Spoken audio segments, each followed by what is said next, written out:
اعوذ باللہ من الشیطان الرجیم بسم اللہ الرحمن الرحیم الافعال التي تنصب مفعولین لیس اصلهما مبتدأ و خبرا۔ اب تک جو بات ہو رہی تھی افعال قلوب کے متعلق، تو وہ یہ تھا کہ جو افعال قلوب کے مفاعیل ہوتے ہیں وہ اصل میں مبتدا اور خبر ہوتے ہیں، لیکن یہ ان کے اوپر داخل ہو کر مبتدا اور خبر والا عمل باطل کرتے ہیں، اپنا عمل جاری کرتے ہیں۔ یہ تھا، لیکن اب کہہ رہے ہیں کہ کچھ ایسے افعال ہیں جو دو مفعولوں کو نصب دیتے ہیں، لیکن وہ دو مفعول اصل میں مبتدا اور خبر نہیں ہوتے۔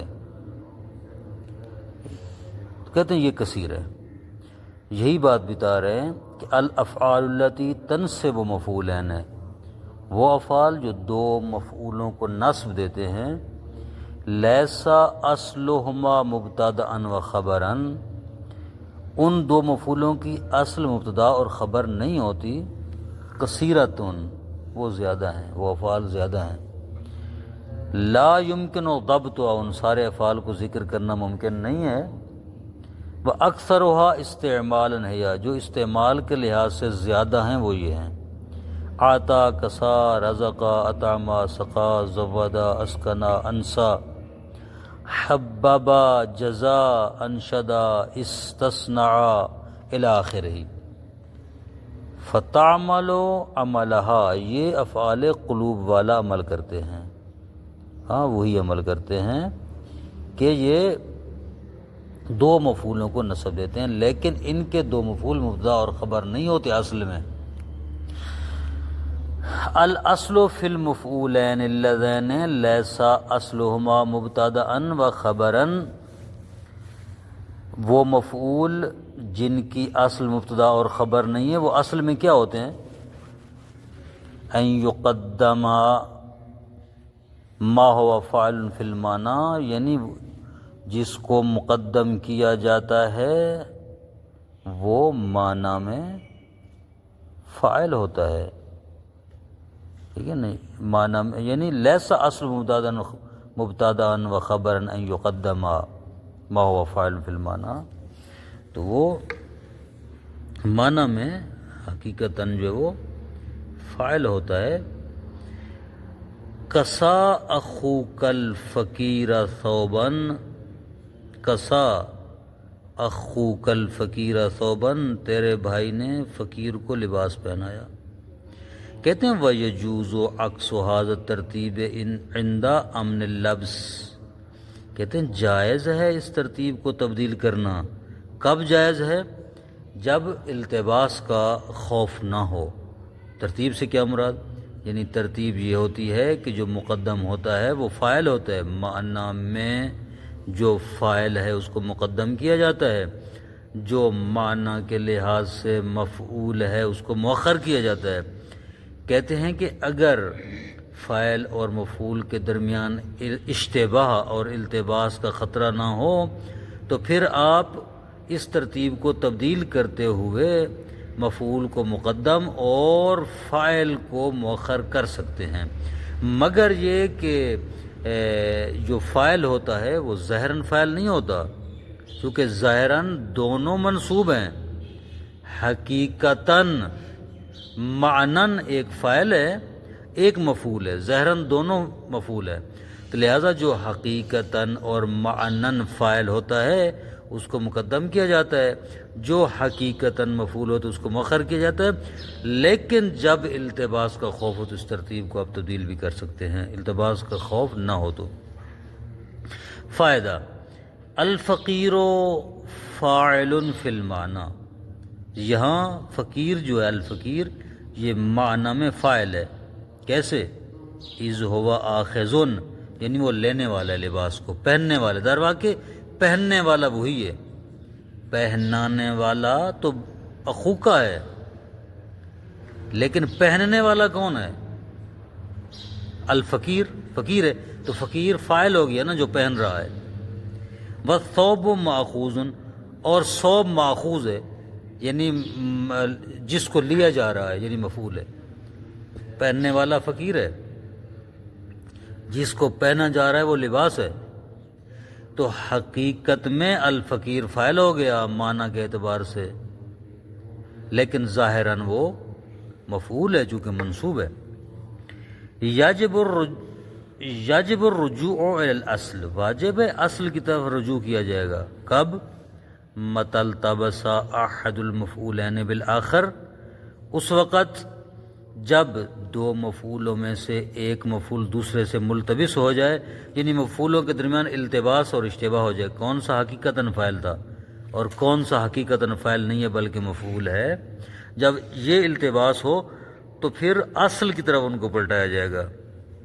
ٹھیک ہے اصل کی طرف پلٹایا جائے گا یعنی کیا مطلب یعنی اس ترتیب سے ذکر کیا جائے گا جس ترتیب سے فاعل اور مفعول کو ذکر کیا جاتا ہے.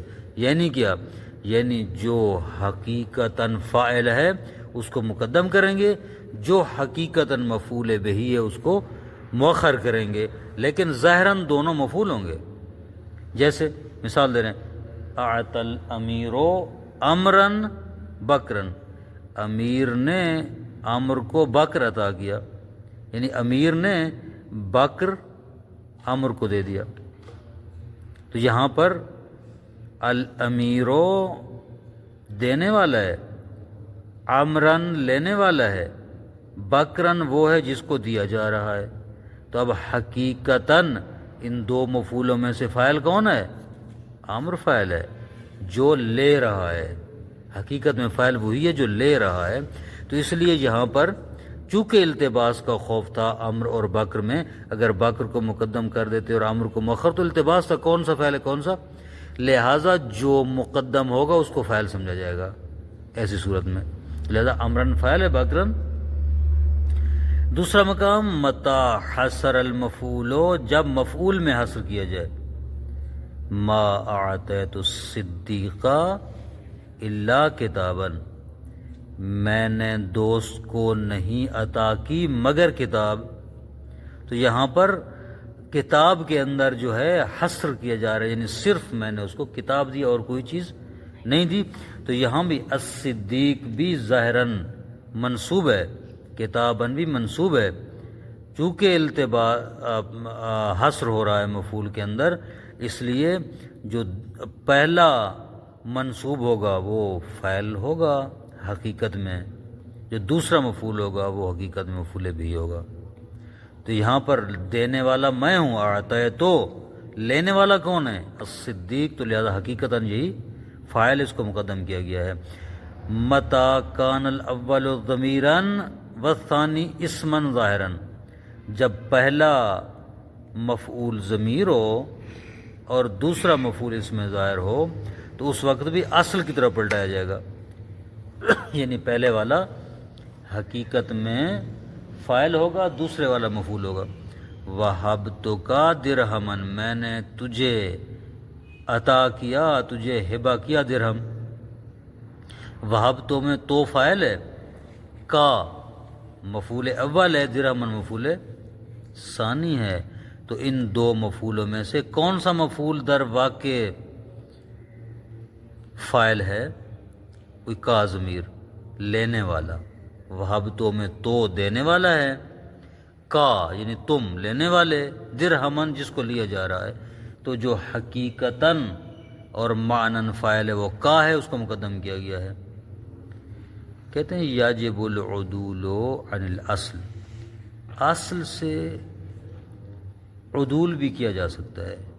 کیا مطلب اے تاخیر و ما هو فاعل فی المعنی یعنی ان دو مفعولوں میں سے جو معنی کے اعتبار سے فاعل ہے اس کو مؤخر کیا جا سکتا ہے. کب؟ اذا اعترض دون تقدیمہ مانع لفظی جبکہ معنی لفظی موجود ہو.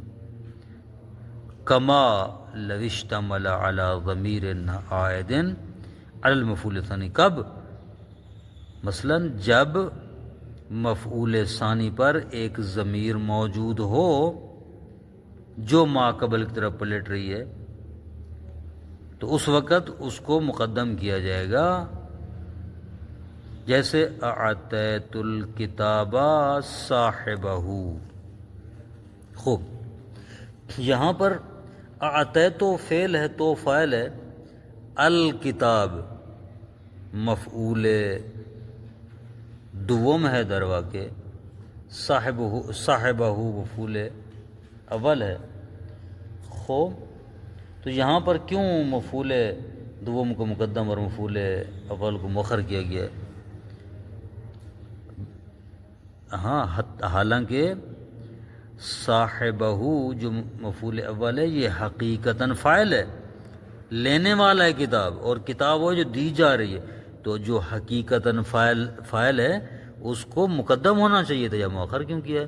کہتے ہیں اس لیے مؤخر کیا ہے کہ اس صاحب کے ساتھ ایک ضمیر موجود ہے جو دوسرے مفعول کی طرف پلٹ رہی ہے، یعنی الکتاب کی طرف۔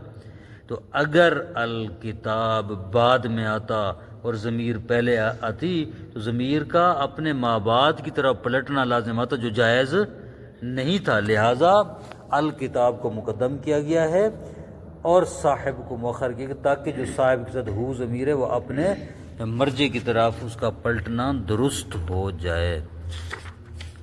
کافی ہے؟ صلی اللہ علی محمد وآلہ وسلم۔ الافعال المتعدیہ الی ثلاثۃ مفاعل، وہ افعال جو تین مفاعل کی طرف متعدی ہوتے ہیں۔ پہلے اب تک بات تھی ان افعال کے متعلق جو دو مفعولوں کی طرف متعدی ہوتے تھے، اب سے جو بات شروع ہو رہی ہے وہ ان افعال کے متعلق ہے جو تین مفعولوں کی طرف متعدی ہوتے ہیں۔ کہتے ہیں الافعال التی تتعدی الی ثلاثۃ مفاعل سبعۃ، وہ افعال جو تین مفعولوں کی طرف متعدی ہوتے ہیں وہ 7 ہیں۔ کون کون سے؟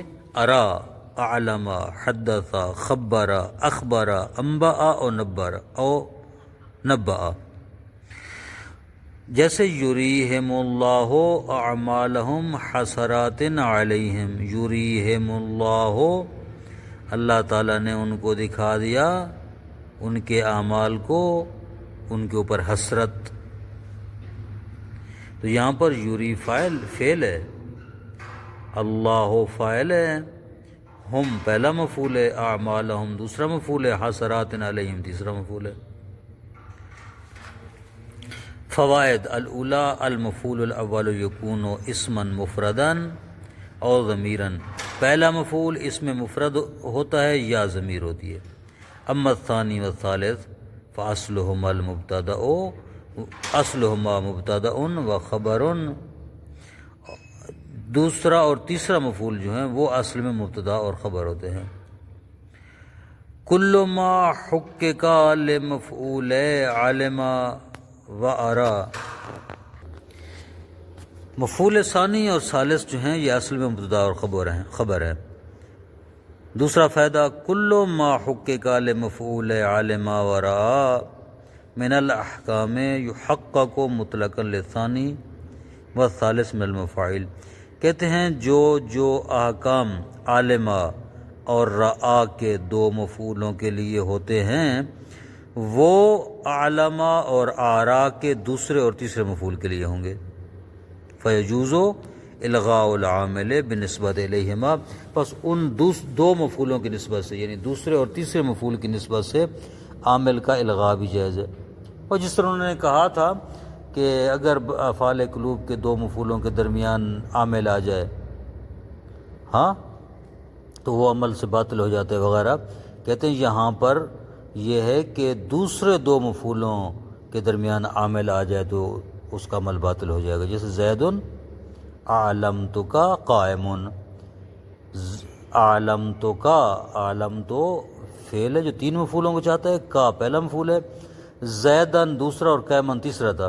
اب زید اور قائم کے درمیان اعلمتک آ گئے تو لہذا عمل اس کا باطل ہو گیا، ملغا ہو گیا ہے، اب یہ عمل نہیں کر رہا، بس وہی ایک ہی مفعول کو نصب دے رہا ہے، دوسرے دو مفعولوں سے اس کا عمل باطل ہو گیا ہے۔ وَيُعَلَّقُ الْفِعْلُ عَنْهُمَا، اور فعل معلق ہو جاتے ہیں دوسرے اور تیسرے مفعول میں عمل کرنے سے، جیسے عالم تو زید لامر قائم، اور تقدیم و تاخیر کی صورت میں ولا یجوز کل ذالک المفعول، پہلے مفعول کے لیے یہ احکام نہیں ہے، کیونکہ پہلا مفعول حقیقتاً کم اما بقیت الافعال وایا نبأ انبا حدث خبر اخبر فلم تقع غالبا تعدیت الثلاثه مفاعلا فی کلام العرب الا وایا مبنیۃ المجہول، کہتے ہیں کہ یہ جو ہیں نبأ انبا حدث خبر اخبر، یہ جو 5 افعال ہیں یہ غالباً 3 مفعولوں کی طرف متعدی نہیں ہوتے کلام عرب میں، مگر جب یہ فعل مجہول ہوں، اگر فعل مجہول ہوں تو پھر 3 مفعولوں کی طرف متعدی ہوتے ہیں ورنہ نہیں ہوتے۔ مثلا انبئت زیدا فاضلا، انبئت زیدا فاضلا، انبئت فعل ہے تو جو اس کا نائب فعل ہے، نائب فعل در واقع مفعول ہوتا ہے، یہ پہلا مفعول سمجھا جائے گا، زیدا دوسرا، فاضلا تیسرا مفعول سمجھا جائے گا۔ وصلی اللہ علی محمد وآلہ وسلم۔